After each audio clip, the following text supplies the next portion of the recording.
Napoli, Napoli, Napoli!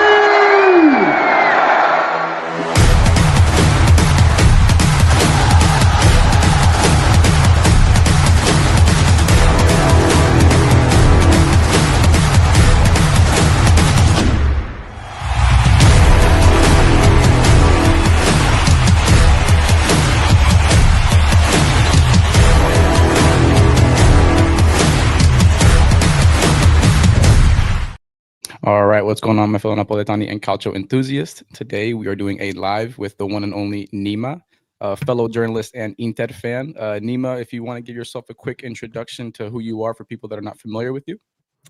Well, first of all, it's good to be with you guys. My name is Nima Roodsari. I'm a football journalist, independent football journalist covering Italian football since 2012. Mainly Inter, since I started the sempreinter.com in 2012 February.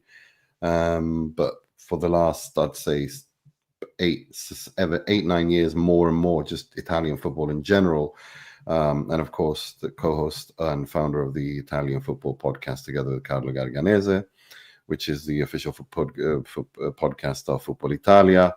And through the years, I've written for various outlets. I was a part of Di Marzio's English team.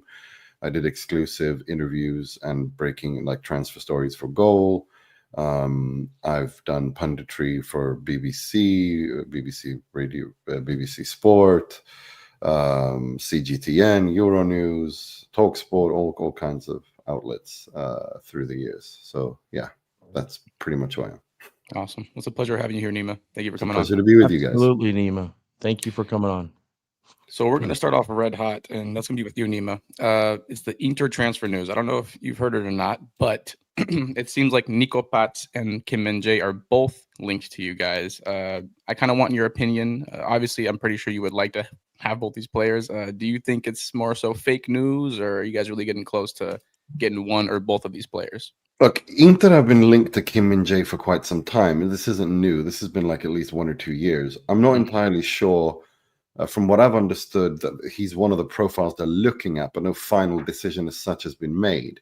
We all saw what Kim Min-jae did. I mean, when he was at Napoli that season, when they won the Scudetto, he was the best defender in the world, in my opinion. I don't think anyone came close. He was just, it was a monster. No, but the problem is we've not seen that since. He's struggled a lot in Germany, he's struggled a lot with Bayern. There's been some injury issues. He's not exactly as young as he once was. And he's going to cost a lot, his wages and so on, which doesn't really fit together with the new diktat from Oak Tree, which is more rejuvenation, young players, low wages, maybe sell at a profit and kind of do that kind of thing. So I don't think he's. I mean, right now I'd say no final decision has been made. From what I understand, having spoken to people, and to people not just near the club but also agents and so on. He's one of the players they're looking at, but there's been no kind of final decision. They know that they absolutely have to do something next summer because Acerbi and Darmian's contracts will expire and they will have to leave. So with Mkhitaryan. So they're definitely looking at one. Akanji's been really good. However, he's also 30, 31. And, Man City would want a transfer fee for him. Again, the age is an issue. They don't want players in their 30s. There's talk about him coming to Inter on a permanent basis next summer. We'll have to wait and see. I think people need to. I think this is one of those issues, and I don't want to be mean or be rude or anything, but I think whenever we have these international breaks in October, there's all these kind of outlandish rumors start to make the surface because unfortunately mainstream journalism is so click-bound driven and it's dying that they need to have some kind of traffic in order to bring in some revenue. It's very simple, and this has been going on. And for example, Sandro Tonali is homesick and wants to go to Milan every time there's an international break. I've heard this every single international break for 3 years now. It's funny to me how he always gets homesick around October and September, but never in December and November and January, especially when the transfer window's open. He's only homesick in October in the international break. So you don't need to be a conspiracy theorist, and you don't need to be very, you don't need to be much more awake than to the reality that of where we are. I don't think anyone has decided anything just yet.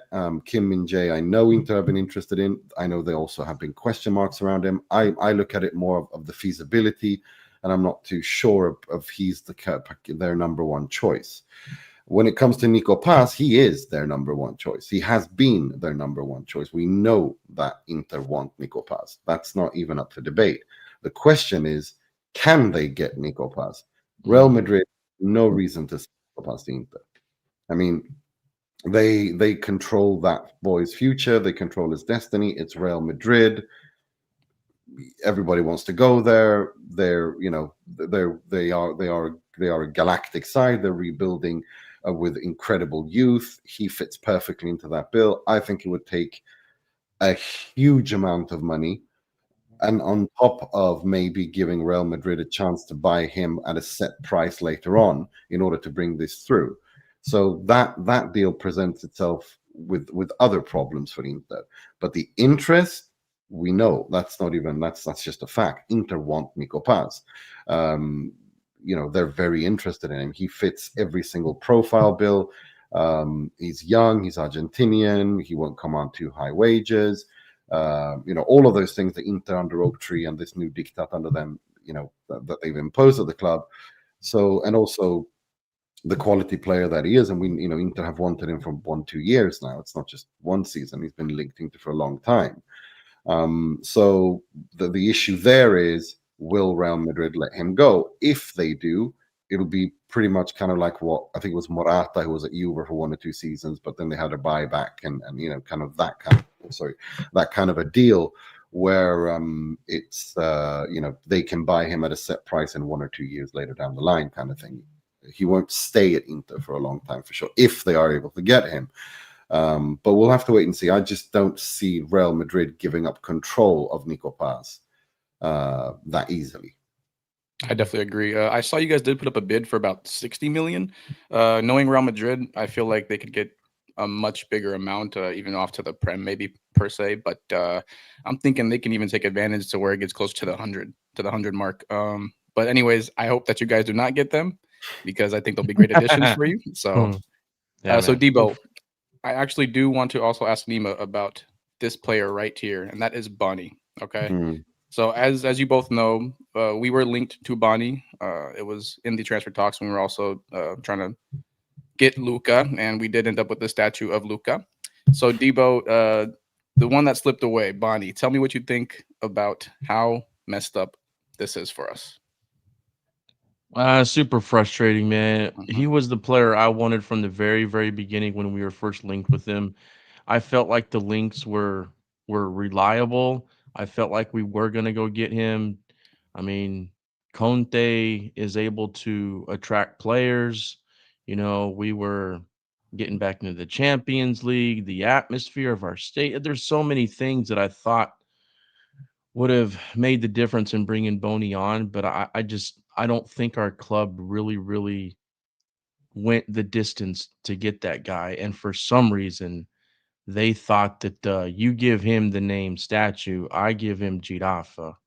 I don't know if there's anything that we can say about Luca right now that's good. And it's super frustrating because Boney looks like he could be the signing of the season, not only for Inter, but for the entire season, especially if he keeps playing instead of Thuram, because Thuram has got, a lot of injury issues. Boney is he's killing it right now. What do you think, Nima? No, I mean, I think the Bonnie thing, the links with Inter started already in February, if I remember, to Inter. And then, of course, with Christian Kivu coming, I think that kind of facilitated everything either as well, because he had like a proper breakthrough under Kivu, if we're honest, and they worked really well together. So, the players that Inter signed, the Suciches, the Bonnies, the Luis Enrique, these are players that the deals wrapped up already in January. So I wasn't surprised. I didn't particularly give much credence to that Napoli links at all at the time, because for as far as I was aware and the information I had, he was in Inter's ballpark pretty much if they wanted to continue that. So and Inter did want to continue that, and again, the players that Inter signed would have been there regardless of if their coach was Inzaghi or whoever, and that's why they brought in Kivu, because they wanted to continue on. They didn't want a revolution, and they were also unprepared once Inzaghi left, as Marotta has confirmed himself on the record, even though now he tries to pretend that he wasn't unprepared and Kivu was the first choice all along. We know by his own admission that that's just not the case. He said it that we were caught unprepared. Those are his words, not mine. Now he's saying Kivu was the right choice and the first choice all along, which is just sorry, but it's a lie. It's just not true. But it's so those players that Inter signed, most of them were kind of very much in line with the kind of types of players for the specific roles that they wanted. And that's what, so Boni is part of that. I have to say, I liked him at Parma. I didn't expect him to be this good this early at Inter. I'm very impressed by that. And the way he's very mature, the way that he plays and handles and interprets situations on the pitch. He's a points player. He gets assists and goals, which is very important. He's very young. I'm for someone I just compare to like someone like Pio Esposito, who I've been, I know that you support the pod and listen to the pod, so you would know, and I appreciate your support. But I've been talking about him for 2 years. I really started ranting and raving about him a year ago, because that's when, his first season at Spezia, he was named the Serie B Player of the Year. At the age of 17, 18. He was fantastic. He didn't score a lot, but then the following season at Spezia, when he was on loan again, during that season, he put on 10 to 12 kilos of muscles, and he became lost none of his dynamism, none of his speed, and just started scoring and being much more consistent in front of goal, and just looked unbelievable. I wanted Inter to bring him in and maybe send him out on loan. Ideally, I wanted Spezia to be promoted so he could continue in an environment he enjoyed being in. But then they brought him back to Inter in the Club World Cup, and they saw what he could do, and they wanted to give him a proper preseason and see what they could, what he was made of. And he has jumped on that chance and hasn't looked back. He deserves to be at Inter. Both of them do. And they're both of them are far from the finished product, but they have definitely made the most of the chances that they've been given, both of them. And that is something that Inter didn't have last year. They didn't have reliable options and depth, especially in attack. And now they do, which is very good. But yeah, no, I mean, most of these players were players that Inter already kind of had decided they were going to do something about, and bring in, had the coach been Inzaghi as well. So there's nothing new there, really.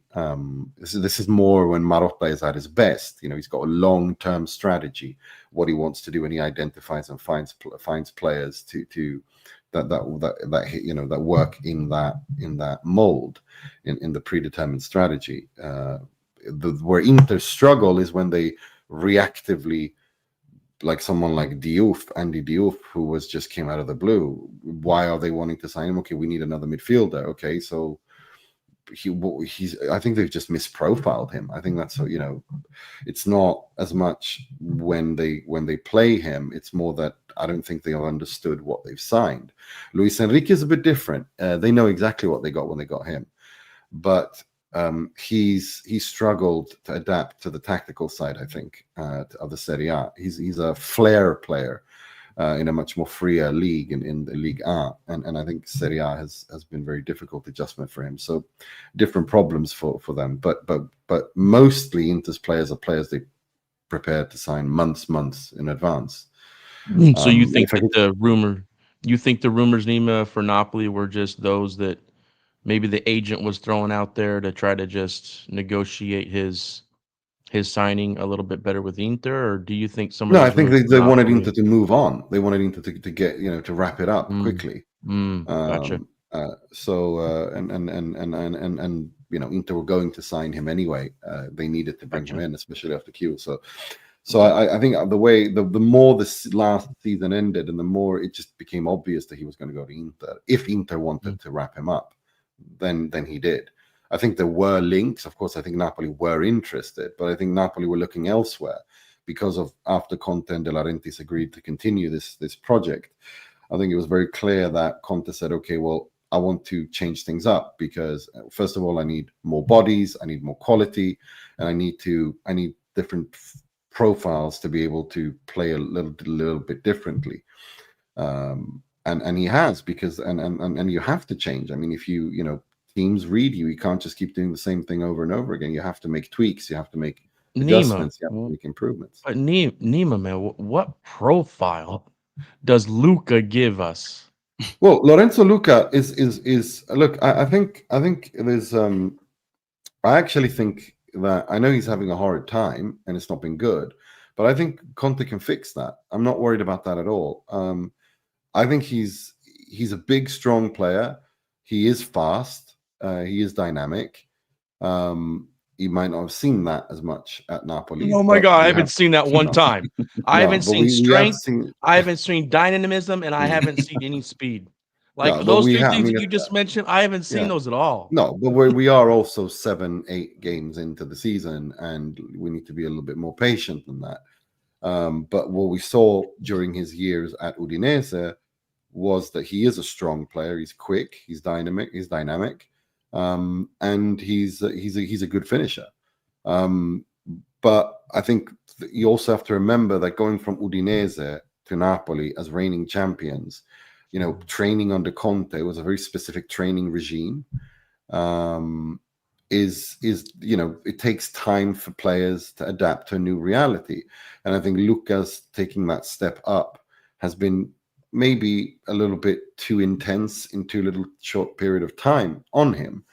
So I think he'll come good. I'm not worried. I've seen Conte turn water into wine before, and I don't see Luca being spoiled water, for lack of a better analogy. So I think he'll be fine. I think just Napoli are going through a difficult period, which I know you want to ask me about as well. Definitely. So I do want to get into what Vincenzo stated. Hope you're right, Nima. He says everyone being far too harsh on Luca. He was meant to be a backup and learn under Lukaku. Give him time. He's learning to play with back to go under Conte. So here's the thing. I agree with Vincenzo on that. Definitely. So Napoli fans, we've been spoiled with the insanely fast start from Rasmus Højlund. The guy comes in from Man U, terrible there, does good here, almost like the McTominay story. And the moment he gets injured, now we're relying on Luca, who we already know was having a very slow start. But Luca was also meant to be a backup to Romelu Lukaku, who, in my opinion, was the main reason Napoli last year were so good or good enough to win the Scudetto. I would say give him time, but then again, we don't really have time right now. As you can see, 6-2 loss against PSV, 1-0 against Torino, a bottom side team who also I think is a little bit underrated. They did also win away at Roma, so I don't know. But Nima, I know you love this man very, very much, and that is Kivu. Okay, so tell me what you think about Inter's choice on picking up Kivu. You guys started off on a rough start, but at the very moment, it's undeniable that you guys are the strongest team in Serie A. Now, and Nima, keep in mind now when you answer this question that at the beginning you weren't happy. Can you say no? You're Listen. at least happy now? I've not changed my opinion. I think one of the most frustrating things when you're a journalist and you speak in English and you think you're clear in English, and yet people who are supposedly native English speakers don't understand a word you're saying, and you're wondering, am I speaking in ancient Sumerian? What I said was very clear from the first get-go, and that was, I don't believe that Marotta was caught off guard by his own admission. They were unprepared. By the time that Inzaghi left and they realized that he was leaving, Allegri was gone. They tried to get Fabregas, which was impossible. And so they had to get Christian Kivu, who had just started his career at Parma, 13 matches. I don't think that's a place you want to be when you're Inter. And I don't think Christian Kivu is ready to handle a club at Inter's level right now. That's what I said. And I said this when I was interviewed by the biggest media outlet in Romania. I said, I think that this is a little bit, he's being set up to fail, in the sense that he's dispendable, in the sense that he won't cost a lot to get rid of. There's no prestige.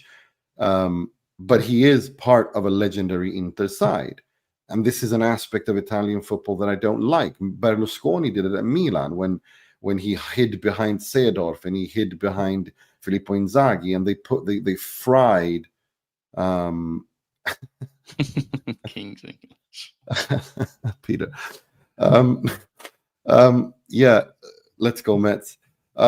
Listen, no, but seriously, it's like it's one of those things where, like, you know, as I was saying, it's, you know, there was nothing. It wasn't against Kivu. My issue was Inter shouldn't be in this situation to begin with.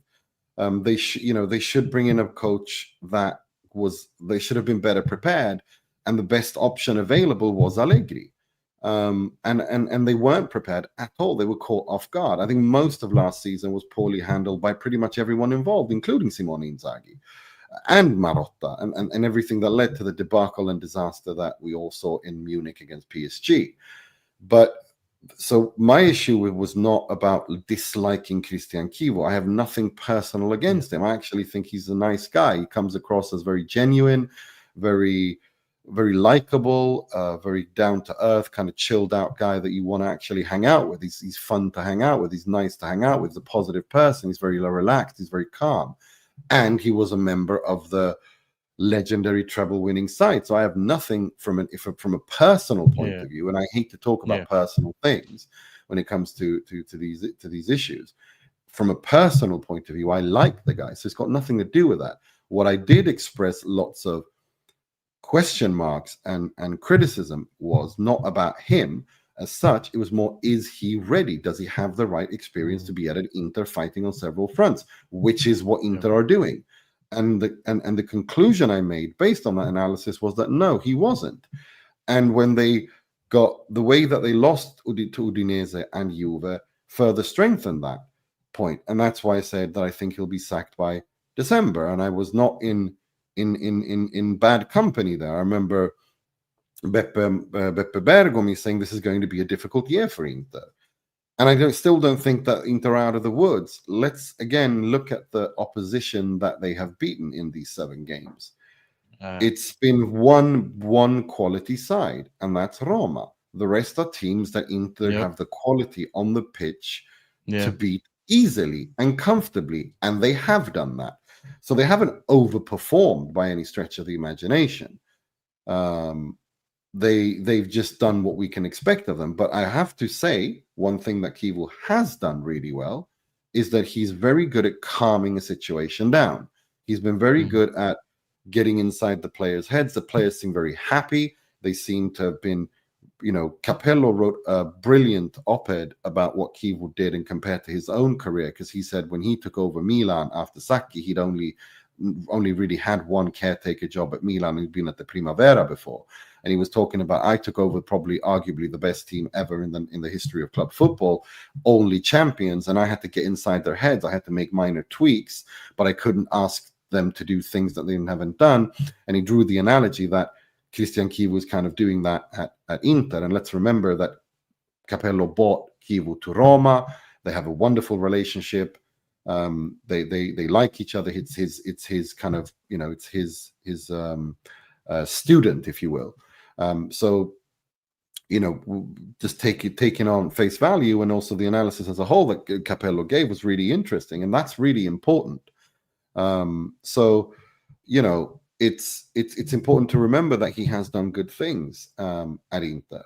But for me, the point I made that I was not happy had nothing to do with Kivu. I was upset with how Marotta had been handling the club's affairs pretty much since he became president, which is a completely different matter. And Kivu's appointment was just a part of that discussion. So, you know, I can't really say more than that. I mean, you look at the goals that they've scored, they're by far the best attack in the league right now. But Mario, bring up the Nima mentioned it already. Can you bring up the image that shows who they've played? Yeah. And then question for you, Nima. If Inter does not win and does not perform well in this match today, do you think that that's already going to be a fire that Inter fans start lighting, saying that Kivu is just not ready to have Inter competing for the Scudetto, or do you think that would be an overreaction? I don't know. I think it would be a little bit of an overreaction in the sense that I don't think this game is that decisive, to be honest with you. Again, it's match day Napoli's in 8. shambles, though. It's Napoli decisive right for us, I now. would say, Yeah, because of our well, situation. But yeah, compared to for Inter, Napoli is a different thing. But but at the same time, I don't think you can say anything decisive either, because for any of these clubs, it's match day 8. Marcello Lippi famously said that the Serie A really begins from match day 10 onwards. Before then, it's the preliminary rounds, and I kind of agree with that, because it's very much at the preliminary stage. You got these 2 international breaks. You got the beginning of the Champions League. Everyone's kind of just getting into the swing of things. The difficulty begins in November, December, January. That's when the games are all the time like this, and that's when you have to put a string of wins together in order to mount a serious challenge, which is kind of what Napoli did last season, if I remember correctly. They put a string of wins together, which opened up a big enough gap so that they could not win then for 7 or 8 games. Okay, the other teams also underperformed, but that's the thing about these November, December, is that's when you want to win your 7 to 12 games in a row, because then you open up a lead, which you're going to need to have as a buffer later on, because you're going to get tired. Football is not, robotic. It's organic. You have form, and you have dips in form. So it's yeah. I mean, it's not. I don't think we can say. I don't think this is going to be decisive for the Scudetto in that aspect, or to say anything like that, because I think, given how it looks at the top of the league and the league itself, I think the way I view it is, I think this could be an indication maybe of where the season's going to go for both these clubs, but I wouldn't draw too many conclusions of it. What I want to see, and I was having this discussion with a friend yesterday about, I don't really care as much about the result. I mean, of course, the result is important from an Inter perspective, but I look at it a little bit differently. I want to see some things that I've not seen under Kivu, despite winning, and that is, I want to see them. I want to see them behave in a mature way from minute 1 to minute 90. The only good, big team they've played is Roma, and against Roma, Inter were pretty lucky not to concede in that second half. Didn't look too good. The first half was great. They couldn't kill off the game, but the second half, Inter were on the back foot. They defended a little bit too deep, too early for my liking. The substitutions that Kivu made did not help Inter at all. Inter lost their shape, they lost their rhythm, but they ground out a result. But what I want to see from Kivu against Conte now is the exam, as they say in Italy, is I want to see an Inter that can impose itself on this ground, the way that Inzaghi's Inter did when they smashed Napoli that season, when they won the Scudetto, when Inter went out there and just took Napoli apart at the Maradona. There was no discussion who was going to win that game. Yeah. And I'm not saying they need to do that. I'm not saying they need to win 3-0. I'm talking about how you behave on the pitch, tactically, mentally, balanced. That's what I want to see from Inter more than anything. If I look at this from a Napoli perspective, well, what I want to see from Napoli is a reaction. What we saw against PSV was embarrassing, not just for the result, but the behavior. They were utterly of lackluster. some players. Yeah, man. Was just unacceptable. And Conte was not even angry. He looked shocked after the game, which is, I've never seen from him. Yeah. I've never seen him shocked. I've seen him despondent. I've seen him angry, frustrated, maybe even given up. But I've not seen him almost shocked. He couldn't believe what he was seeing, which is worrying. That's worrying. But at the same time, and if we do have anything to go by, is that, well, Antonio Conte, in pressure does his best work. And I'm not entirely, so I'm if I'm looking at this from a Napoli perspective, I'm looking at what kind of reaction do I get from the players. Even if Napoli were to win or draw or lose, what I'm looking at them is for the rest of the season is the reaction. Are they balanced? Are they going to defend cohesively? Are they going to attack cohesively? Are they going to show signs of being a team? So it was just a mishap against PSV. I mean, it's different questions we ask depending on which team, where the team is. But I 100% understand why you're concerned as a Napoli fan. I mean, it would be weird if you weren't. That wasn't just a bad beat against PSV. It was a capitulation. And I've never seen that during a Conte side, to capitulate completely. I've never seen it in the ADL area since I've been watching Napoli, and I think it was the most goals that have allowed since like sometime in the late 90s. So it's 1997. Oh man, they just gave up. They just literally man. just gave up. They checked out, and for that to happen under Conte is very surprising because that never happens. But I do expect a reaction. I do expect a reaction from Napoli, and that's why. We did our preview on the pod, on the Italian Football Podcast before the PSV game, and if you remember, I said I think I look at this as a kind of a gridlock draw. But if any team is to win, it's Inter. I don't feel like changing that, but I feel like there's no reason to change that prediction in preview because I think this has just been reinformed my position and kind of re-strengthened it, if you will, in my position, because I think Napoli, where they are, a lot of the problems early on in the season, when the players don't turn up, they are exposed, and that's what happened against PSV. Whilst with Inter, Inter won 4-0, but they were lucky not to go a goal down in the first 20 minutes. This Belgian side really took it to Inter, and Lautaro.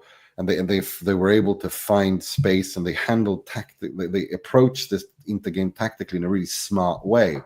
They knew that Dumfries, Fratesi, Bisek were probably going to play, and as such, Inter weren't going to be able to create much in terms of individual brilliance or creativity down that right. So they were going to have to attack down the left, where Bastoni is the main threat when Di Marco isn't playing, and so they had to really shut down that side, and Esposito wasn't able to help out on the right-hand side, so they flipped and brought Lautaro there. Then Inter were finally, after 35 minutes, able to create something, and then they scored twice. But, so it wasn't just a cakewalk for Inter. They reacted really well, which is a good thing.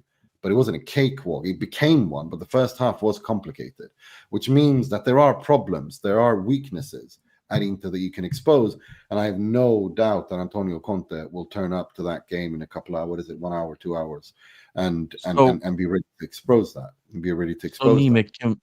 Gotcha, man. Can we talk? I know you're limited on time, but I did want to ask you a question about whether you believe the injury bug that Napoli is dealing with, because it's pretty substantial. Yeah. Would you say that this is at the top of the list somewhere of why Napoli is not able to perform well, both in attack and in defense? Because I can't think of one game other than Fiorentina where we actually played a good game for 90 minutes on both sides of the ball. And we've been dealing with injuries since the beginning of the season. Do you think that this is one thing that if we can get past and not have a rampant amount of injuries, it'll make a difference? Or do you think it's just an excuse that we shouldn't be using?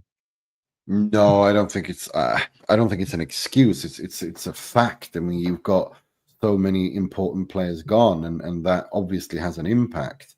Otherwise, of course, if you miss your starting players, your lineup is gonna the quality of your team is gonna suffer as a result of that. There's no doubt about that. So I don't think it's an excuse. I think injuries are part of the game, and you have to mitigate for that, and that's why you have the transfer window to bring in depth and quality. Have Napoli done that? Is the question. So I think the question is different. It's not if the injuries impact. Of course they do. The question is, do they have enough depth in the squad to counter for that? And does Antonio Conte understand that he needs to maybe not play the 4-1-4-1 while this injury crisis is going on? Maybe you need to do a formation change to go back. Do you know what I mean? Like those kinds of things is I think those are more the relevant questions. That's the number one thing for me, Nima, is he needs. So he proved last year that he's willing to adjust and change the formation when we had injury problems. Why is he so stubborn with this year? Because, I mean, is it really just because of the midfielders and he's worried about one of them, being upset about not playing as much as they are? Dude, no, I don't think he's worried about that. I think it's more. I think it's more about he wants it to work. He's got this system in his head, and he sees no reason why it can't work, and that's why he's stubborn about it. But like you said, I mean, last season the reason they won the Scudetto is because how pragmatic he was. He didn't change his ideology, but he adapted to the situation in terms of formation, and you have to do that, I think, in a league season when it requires it. But I think with Conte is that now he's decided on this way of playing football, or this formation with the 4-1-4-1, and he wants these four to work, and he's going to hammer them until they do what he wants them to do. But at the same time, Napoli have lost 3 games already this season, and that's a little bit too much. That means you have literally no room for error, no margin for error. Like, generally speaking, if we look at the Serie A season, you can't lose more than 3-4 games. But it's interesting to see how he decides to do that formation. I personally think that I would go to a 3-5-2 like he did last season. I agree. To counter Inter. I do too. That's exactly what I've Conte thought works about. best with the back three. I've always said that. And I thought so we've had injuries with center backs too, so maybe it's a reason that he hasn't really tried to do it. But I thought getting Bukama and now having 3 very, very good center backs that he would eventually try to do that, because all 3 of them can get on the pitch. But he hasn't really had an opportunity if you look at it because of the injuries. So, and I just, it's frustrating to see that he's in a press conference saying that he's not going to shift away from those 4 midfielders. And the fact that we don't have a lot of backups for these midfielders that are playing to come in, whether they get injured or they need a rest or whatever, it's just frustrating for me.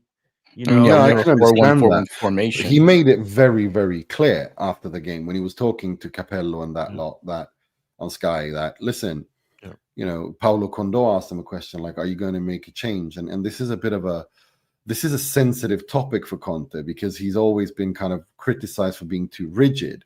And then last season, we didn't see that kind of formational rigidity. We saw a completely reborn Antonio Conte working a miracle, winning the Scudetto, by being very adapting to the situation. And now he's back to being Conte again, if you will. So this was a very controversial question by Condò, and he knows exactly what he's doing. He's such a fantastic journalist, Paulo Condò. So he knows exactly which buttons he was pressing. And then Conte said, no, a good manager is the one who can create alchemy based on getting the best of the players that he's got available to him in the formation that they all can play in, which was a very clear rebuttal of any change. And I don't think he is going to change. I mean, when he has his mind set up like this, which seems to be what he has, then he's going to go with this. He's going to hammer them into submission until they do what he wants. So, when he's in this kind of mode. But I personally think that right now, yes, you've got injuries and so on, but I would still play a 3-5-2. I think Di Lorenzo as a right centre-back is to prefer than playing him as a wing-back. I think in a back 3 like that, against Inter especially as well, I think you need to not allow, you have to be press resistant, and you have to be weary of this Inter especially that presses you higher up, and you need to be able to to hurt Inter on the counter, which is what I think he's going to do with David Neres playing as a false nine. I think Luka's going to be benched. I've read some things about that, and that David Neres is going to be a false nine, and he's got speed, he's got pace, so that they're going to try to hurt Inter on the counter that way. So that's what I've understood that he's going to do, and I think that's a really interesting way of approaching this. But I don't think he's going to change his 4-1-4-1. No, personally, I would have gone with a 3-5-2, but I don't think he will.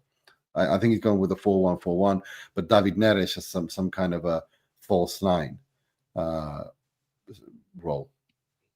So Nima, real quick, I know we're past your mark here, but if you want to give a quick prediction, scoreline. I think a 1-1 draw. I don't think this is going to be a blowout win or anything like that. I think it's going to be a very tight tactical game. I don't think what happened against PSV changes much other than makes Napoli much more switched on. If by any chance we had a situation where Napoli collapse, then Napoli are in crisis. That's something completely different. That's a completely different, like that changes everything. If Napoli collapse tonight against Inter, then Napoli are in crisis, and who knows what happens then. But you see, I don't think Napoli are in full-blown crisis. I think they're in injury crisis. I think they're in a poor form. But they can end that talk by a reaction tonight, and I expect to see a reaction tonight. If we don't see a reaction tonight, well, then that's a new conversation altogether. So I wanted to ask a quick question earlier about what you just mentioned now that you talked about a little bit earlier, and how Kivu has his players motivated and given their all on the pitch. I think that's pretty evident, and I would gather that you're extremely happy about that.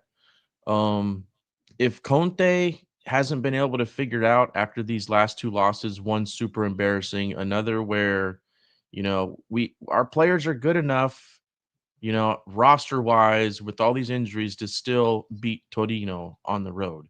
So it's been two bad losses, and Napoli has not performed overall up to the expectations that we would expect for them with this roster and with Conte as the coach. What do you think? So, I mean, do you feel like the players will give a reaction, or are you concerned? You mean Napoli players? Yes. Are you absolutely concerned that is what's going on, and the players are frustrated, or the players are not wanting to play for Conte? I've not Like received. I've not seen anything to suggest that there's some sort of a rebellion against Conte or anything like that. I've not seen anything to suggest that. What I have seen is I've seen Kevin De Bruyne annoyed. I've seen Noah Lang pissed off that he doesn't play, and he's like, I have to bite my teeth so as not to speak. That is interesting in and of itself, because usually that you see that happen in the past with Conte's players, but he's usually kind of shut that down. I don't think there's an overall rot in the dressing room. No, I don't see that. But having said that, things change. Football is, everything is possible in football. And if Napoli were to lose badly to Inter, and not just results-wise, but be completely asphalted, then God knows what can happen from then on. How does Conte handle that? Because if he hasn't been able to, if there is no reaction, like how does he go out and start throwing people under the bus? Does he go in there and start, what does he do to bring this together and build this, to create this cohesion in the squad? I'm not sure we're there yet. I do expect to see a reaction tonight. I do. I really do. I think this is still a group that the core of it has won 2 Scudetti. This is still a group of a core that wants to compete at the highest level. And I think Conte helped them achieve that. Is not, he's a strong character. I think he has the dressing room still with him. I think these are more teething issues more than anything. 9 new players and stuff like that, people trying to find their feet and comfortable with each other. But they're also, they're athletes, they're professional athletes. They want to win. Otherwise, they wouldn't be where they are. So, I'm not worried as such going into this game, but especially because I expect Napoli to react. Again, losing to Inter is not the issue here. It's losing badly. It's getting destroyed. If they are to give a reaction and they lose 1-0 or 2-1 and it's a tight game, that's fine. It's not good to lose, but at least a reaction is there. It's not like it was against PSV, where they just gave up and capitulated. And I think that's what's the most important thing to see here. Obviously, Conte will want to draw. He want to stop the hemorrhaging. He doesn't want to lose 3 games in a row. That's for him, that's just not acceptable. But I don't see Napoli. I've not. At least if there are signals to suggest that a meltdown is coming, I've not seen. I lack the wherewithal to understand and see it. I've not seen any sign of that yet. What I have seen was a tough, grindy loss to Torino and a collapse against PSV. Now I expect to see the reaction. Whether it's that reaction ends in a loss, win, or draw is a separate matter. But a reaction I expect to see. If I don't see a reaction, instead I see a Napoli that turns up confused and doesn't give a shit, if you pardon my French, like against PSV, then we have a crisis on our hands. But I don't expect to see that, though. One more question about the talking about the formation and David Neres. So does that worry you a little bit about David Neres being a false 9 in the counterattack? Do you feel like Inter will be prepared and it won't impact the game? Or No, it will definitely impact the game, because I rate David Neres. I think he's a great player, and I'm surprised. I think he's too good to be on the bench, and I think Conte needs to find a way to integrate him into this system and this team. To use his own words, a great coach is able to find alchemy with the best players available to him in a formation that suits them. Those are his words, not mine. So Conte needs to bring David Neres in. I think Neres is a great player. He's too good to be on the bench. So I'm not, I'm concerned. It is a cause of concern because Inter do play with a high defensive line, and David Neres is quick. Francesco Acerbi isn't quick. So there is a threat there, yes. But the issue is when to get the ball to him. And that's where I think we're getting to the interesting part of this game, the tactical battle. How does Conte neutralize Kivu's high press? Inter like to play much more down the middle, vertically down the middle. They don't use the wings as much. As Inzaghi loved to build from the back and build down the wings in his kind of very patient, systematic build-up. Kivu's much more direct, much more intensive in terms of passing, and they press higher up. Well, that's great, but that also means that you leave space when you lose. When the opposition beats that press, they're completely wide open to attack you. That's what I'm looking mostly forward to, is watching that tactical battle. How do Inter and how does Conte counter Kivu, and is Kivu mature and ready to handle Conte? That's what I'm looking at. That's the most interesting aspect of this game for me. It is interesting, however, Napoli, they lack creativity in general. As we've seen the past, 2-3 games here, all we do is cross the ball, play through the wings.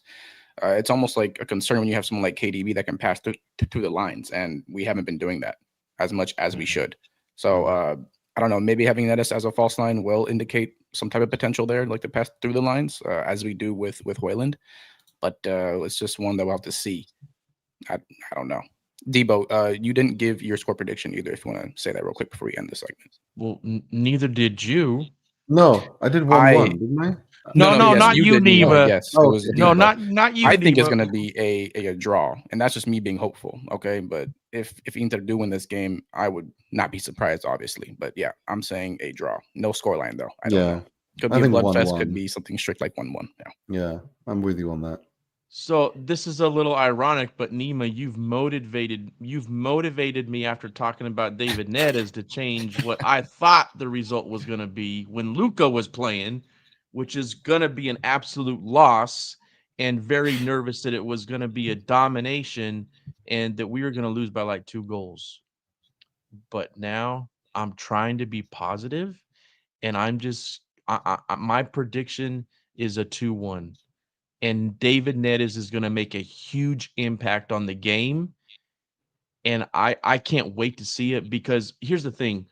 if he does that, which I really believe there's a possibility because of what you were talking about with Inter's high press, with the Cherby not being the fastest dude out there, with KDB looking for him, he hasn't been looking for Luka because Luka shits. So for me, this is a great opportunity not only for us to see them beat Inter because of this, but it's also an opportunity for Conte to see that he really does have some other options, and he needs to look throughout the entire bench and the entire roster and his formations and see, you know what, this worked. Maybe I need to be a little bit more open to doing things differently because it worked this time. Now maybe he starts shifting to looking at the midfield a little bit and looking at the overall formation and willing maybe to make, some changes. So that's what I'm thinking. Is if David Neres makes the impact, which I believe he can, I think we win this game 2-1. Okay. So Nima and I both say 1-1 draw. Mm. Debo says 2-1, as optimistic as he always is. I respect the hopeful thinking. But that will be Not it always for this optimistic. segment. Well, I don't know. We'll just see. We'll just see. It's one to see. We don't know I how just we're told you react. if Luka was playing, we were going to get blown out. Well, we'll see if David Neres even gets the ball at his feet. Yeah, I the way mean, it does he should. start? I mean, does he even start? I mean, that's the latest report I've heard is that Right. David Neres in a We false don't even know nine, but for we'll sure. have to wait and see. Yeah. So once again, thank you, Nima, for coming on. I know we held you on a little bit longer than expected. We appreciate your time stopping by Pleasure. Nap Nation TV. Once again, guys, make sure you follow Nima's podcast, the Italian Football Podcast. I'll make sure to leave a link in the description below, and also his X account at Nima Tavrud. And once again, thank you, chat, as well, for stopping by. We appreciate all of you, and we're hoping for a Napoli win today. So we'll see. Pleasure. And enjoy the game no matter what happens. Yes, sir. You as See well. you, Nima. We'll see you. Ciao. Grazie, Nima. Bye-bye. Bye-bye. Ciao.